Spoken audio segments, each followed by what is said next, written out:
Les frères Kirk, c'est 4 frères et leur mère était de Normandie, de Dieppe.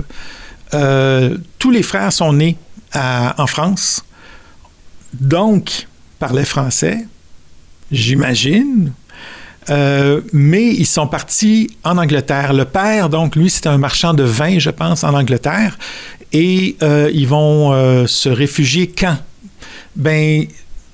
Peu après l'assassinat de Henri IV. Henri IV, c'était le roi protestant qui s'est converti. Henri IV, c'est le roi de France protestant qui s'est converti à la religion catholique par apaisement, mais qui restait... Qui quand même avait... qui était le protecteur des protestants, d'une certaine manière. Après son assassinat, la famille Kirk semble déménager en Angleterre. Le moment exact, on ne sait pas, mais le dernier des fils est né un peu avant l'assassinat d'Henri IV et donc il était encore en France à ce moment-là. Voilà, donc c'est des gens qui probablement parlaient français. Maintenant, et là s'arrêtent les similitudes.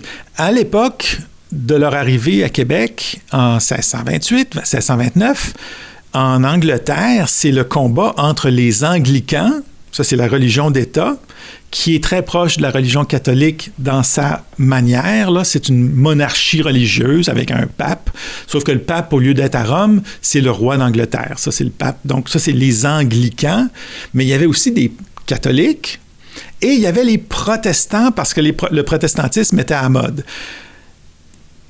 Et c'était le grand changement là, en Europe à ce moment-là. Le protestantisme est égalitaire. Donc, il n'y a pas de respect pour la monarchie. Ils veulent des élections, les protestants. En Angleterre, ça va barder. Ça va être l'époque de Cromwell. Donc, le roi d'Angleterre va être exécuté par un nouveau parlement, le parlement de Cromwell. Donc, il y a un changement de régime et ensuite un retour à la monarchie. Les frères Kirk sont monarchistes anglais, anglicans.